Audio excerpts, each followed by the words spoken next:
Olá, seja bem-vindo ao meu canal, eu sou o professor Marcos Galvão e esse é o canal Matemática Fácil. Esse primeiro vídeo a gente vai começar a estudar os conjuntos numéricos. E para iniciar vai ser o conjunto dos números naturais. Então, gente, o próprio nome já diz, conjunto dos números naturais. Foi o quê? Foi a maneira natural que o homem acabou aprendendo a contar, a necessidade de contar, certo? Então, vou ser bem resumido aqui, o conjunto dos números naturais é representado pela letra N, né? Conjunto, gente, representado sempre entre chaves, tá bom? Então, o conjunto dos números naturais tem esse tracinho a mais aqui, só para dar uma diferenciada da letra N normal do alfabeto, tá?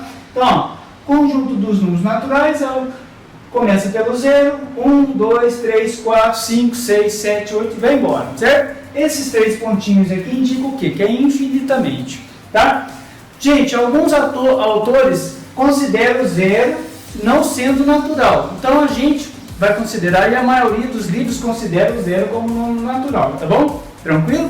Então tá. Então, ó, algumas operações são definidas no conjuntos naturais, gente. Essa parte é importante porque lá mais para frente a gente vai ver que o elemento neutro, ou então a parte comutativa aqui das propriedades, ela é importante para a gente poder manipular lá na frente na parte da álgebra, tá? Então, ó, são definidas as seguintes operações fundamentais, a adição e a multiplicação, que apresentam as seguintes propriedades. Então, vem para cá.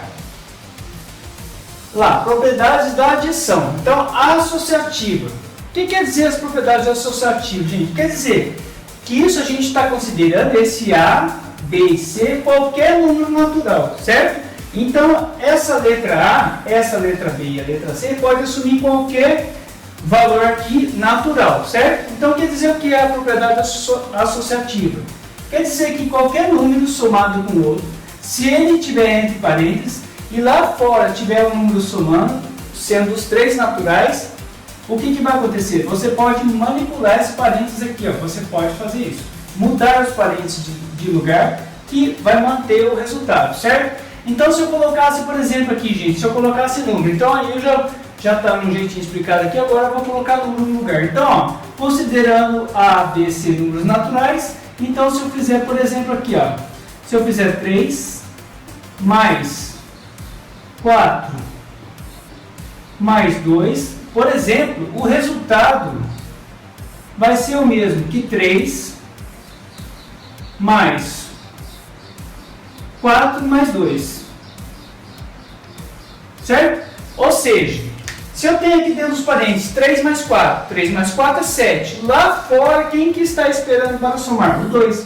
Então, 3 mais 4 é 7 e mais 2 lá fora que estava esperando, 7 mais 2, 9. Então, esse resultado aqui, gente, deu 9, certo?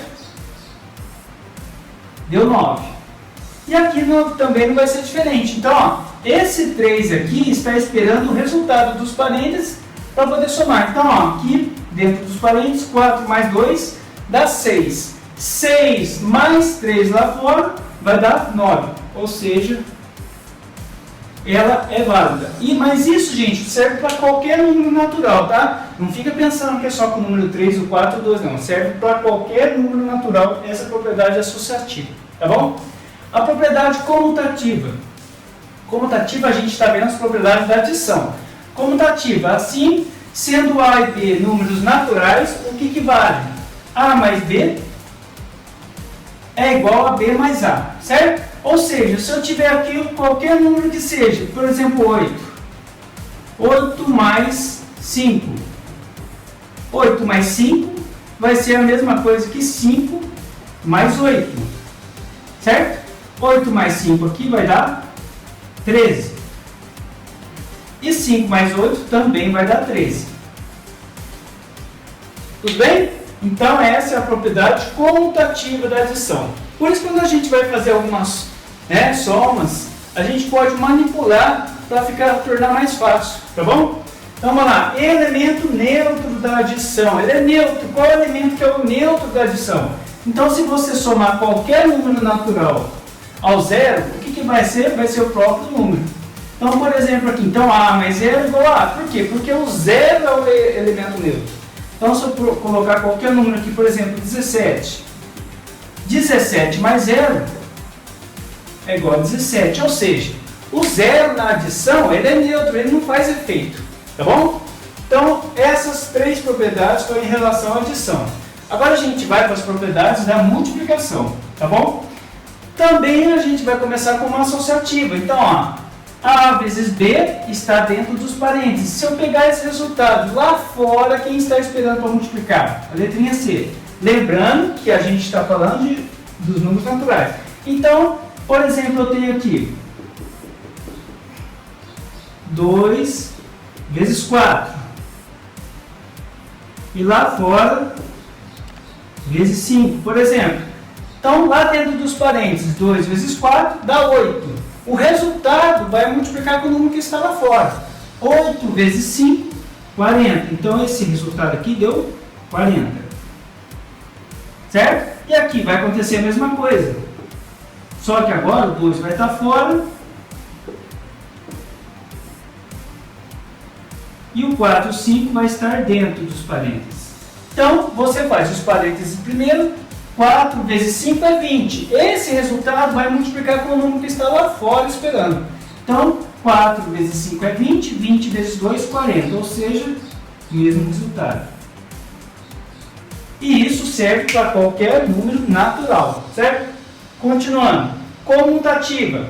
Comutativa. Gente, essa propriedade é muito importante para a gente poder comutar. Tá? Trocar de lado. A vezes B é a mesma coisa que B vezes A. Ou seja, 3 vezes 9 é a mesma coisa que 9 vezes 3. Certo? 3 vezes 9, vou pôr aqui embaixo. 3 vezes 9 é 27. E 9 vezes 3 também é 27. Certo? Certo? Propriedade, então, comutativa da multiplicação. Elemento neutro. Gente, elemento neutro importante.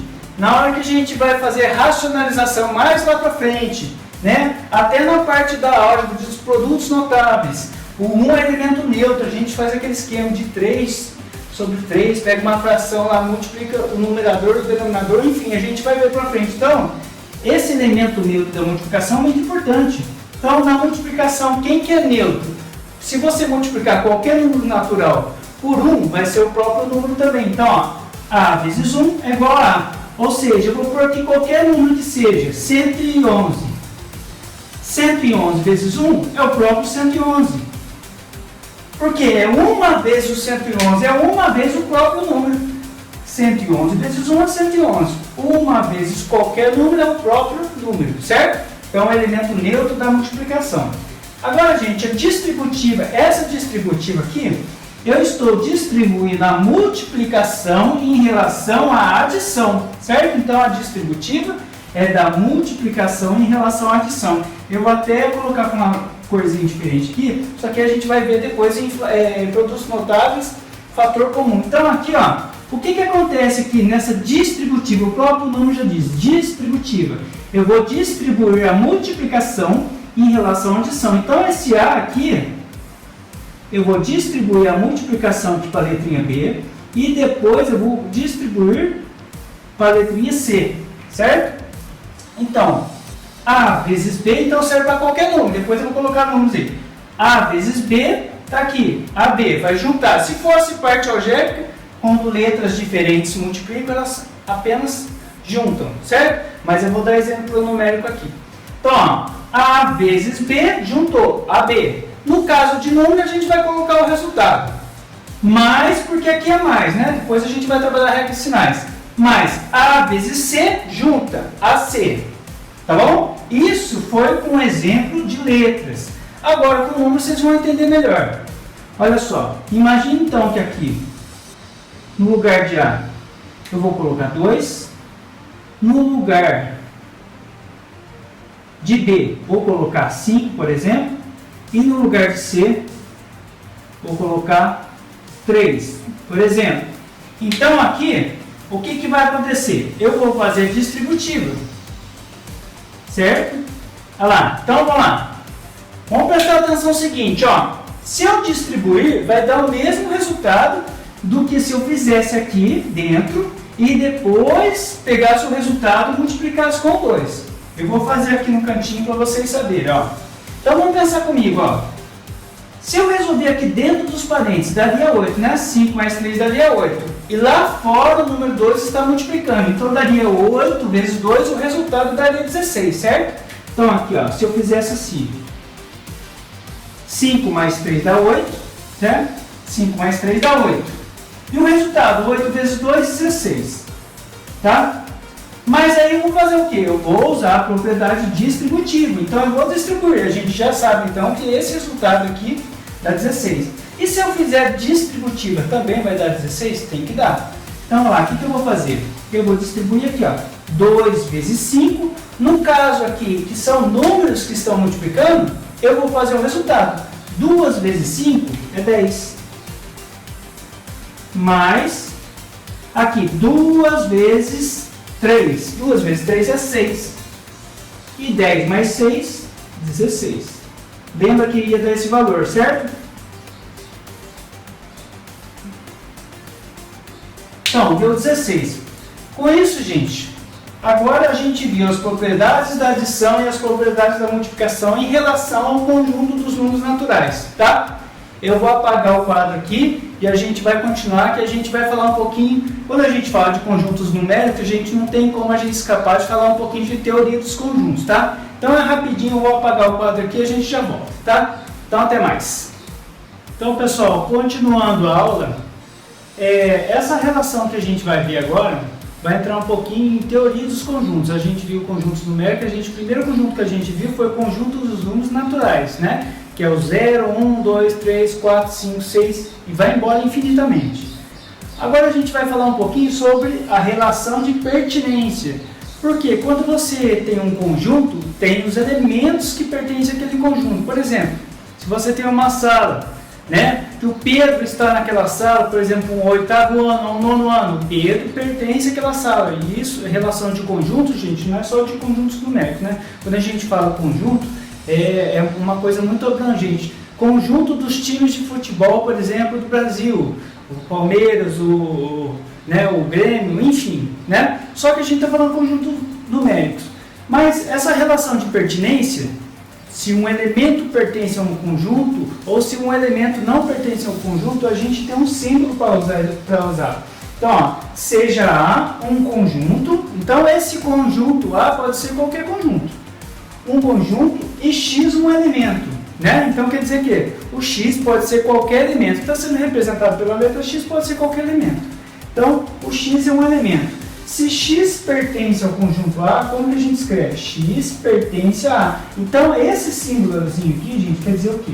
Quer dizer que pertence. O X é um elemento e ele pertence ao conjunto A. Quando a gente fala de elemento, a gente usa esse símbolo aqui, de pertencer. Depois a gente vai ver aqui que quando a gente está falando de conjunto para conjunto, a gente usa outro símbolo. Então, quando ele é um elemento, a gente usa esse símbolo. Por exemplo, o número 26. O número 26 é um número natural, então eu poderia colocar aqui que 26 pertence a N. Mas vamos supor que o conjunto A tenha o número 26, né? Tem o número 26, 27, 28, 30, enfim. O 26 pertence àquele conjunto, tá? Então, o símbolo de pertinência seria esse aqui. A gente usa para elementos do conjunto, certo?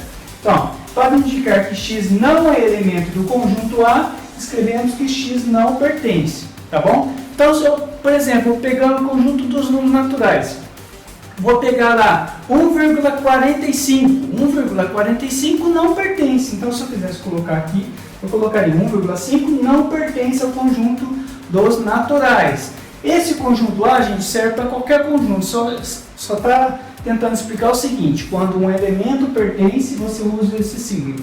Quando um elemento não pertence, você usa esse símbolo. Certo? Tranquilo? Qualquer coisa, a gente pode comentar, tá? Qualquer dúvida, eu leio, tranquilo. Então, aqui um exemplo. Seja N o conjunto dos números naturais, que a gente viu, 0, 1, 2, 3, 4, infinitamente. Seja N o conjunto dos números naturais, podemos afirmar que 7 pertence a N. Certo, gente? Tranquilo? O número 7 pertence a um elemento do conjunto naturais. 1/4 não pertence a N. Tranquilo? Então é isso. Relação de pertinência, a gente usa pertence e não pertence. Agora, quando a gente está falando em relação a conjunto. De conjunto para conjunto, a gente vai entrar na relação de inclusão, né? Se está contido, se não está contido, se contém, se não contém. Então, a gente vai falar agora de subconjunto. Pessoal, entenda como subconjunto que não é um conjunto menor que o outro, porque se a gente for pensar bem, o conjunto dos números naturais, ele está, já estou adiantando um pouco, ele está contido dentro do conjunto dos inteiros, que a gente vai ver no próximo vídeo. Tá? Nem por isso o conjunto dos naturais é infinito, o conjunto dos números inteiros também é finito. Então não pense em tamanhos e pense o seguinte, subconjunto é o que está contido dentro do outro, tá bom? Os dois conjuntos são infinitos, tá? Então a gente não vai entrar muito nesse critério. Então o que é subconjunto? Um conjunto A é subconjunto de B, sem e somente C. Todo elemento de A pertence também a B. Então, gente, eu vou colocar aqui agora um diagrama, um círculo, né? Uma linha fechada, é como se fosse assim, ó. Um conjunto A é subconjunto de B, sem somente C, todo elemento de A, então todos os elementos que estão em A pertencem também a B. Então eu poderia fazer isso aqui, ó. Colocar esse conjunto A aqui, ó, representado dessa maneira aqui. Então se o conjunto A é subconjunto de B, então todo elemento pertence também a B. Então o A é subconjunto de B. Então eu estou usando esse diagrama aqui, depois eu vou falar um pouquinho mais sobre ele. Então, todo elemento aqui de A, né, todo número aqui, ó, pertence a B, né? Poderia ser A está contido em A? Poderia, mas a gente vai desenvolver um pouquinho mais para frente isso. Então, ó, todo elemento de A pertence a B. O A é subconjunto de B, ou seja, não necessariamente o conjunto B vai ter mais elementos, não necessariamente, porque ó, eu posso colocar aqui que A está contido nele mesmo, certo? Tá bom? Vamos por aqui então. Aqui, gente, os símbolos. Quais símbolos a gente usa? Esse símbolo aqui que a gente usa está contido. Então, no caso aqui, o que eu usaria? Eu usaria que o conjunto A está contido no conjunto B. Ou eu usaria ainda, ou, né? Eu vou pôr um pouquinho mais para cá, para a esquerda. Então aqui eu já poderia colocar, no caso aqui, ó, o A, conjunto A está contido em B, ou eu poderia colocar que B contém o conjunto A, certo?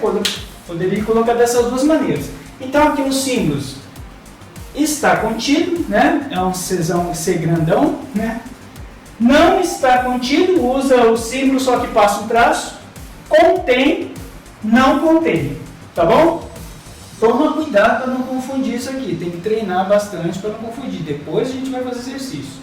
Tá? Então agora, gente, vamos considerar o seguinte, a gente já viu o conjunto dos números naturais, 0, 1, 2, 3, 4, 5, 6, 7, então para não alongar muito a aula, vamos pensar o seguinte, esse aqui é o conjunto N asterisco, mas o que é N asterisco? É o conjunto dos naturais, e quando tem esse asterisco aqui, gente, ó, asterisco, quando tem esse asterisco, quer dizer o quê? Qualquer conjunto numérico que tenha esse símbolo aqui, o asterisco, quer dizer o quê? O zero, gente, o número zero não vai entrar, certo? Então, ó, zero não pertence. Então, qualquer conjunto que tenha esse asterisco não pertence. Então, a gente vai considerar esse conjunto N aqui. 1, 2, 3, 4, 5, vai embora. Ele não tem o elemento zero. O que eu posso garantir? Já falando de conjunto e subconjunto, podemos afirmar que o conjunto N asterisco, ele está contido dentro do conjunto N. Ou eu posso dizer que o conjunto dos números naturais, ou o conjunto dos números naturais, ele contém o conjunto N asterisco, certo? Então, quando a gente está falando de conjunto, a gente usa o símbolo de inclusão. Está contido, não está contido, contém, não contém, tá? Então, na medida que eu for passando os conjuntos numéricos, gente, vocês vão entendendo mais esse símbolo de estar contido, de contém, de pertence, não pertence, tá? Então, se você gostou desse vídeo, dá um like aí, ajuda a gente, o canal está começando em 2021, né? Parece meio tarde, mas nunca é tarde para começar. Tá? Então, se você gostou, dê um like aí, comente lá, se tem alguma coisa que você não entendeu, comente, tá bom? Então, vamos para o próximo vídeo, o conjunto dos números inteiros. Até mais!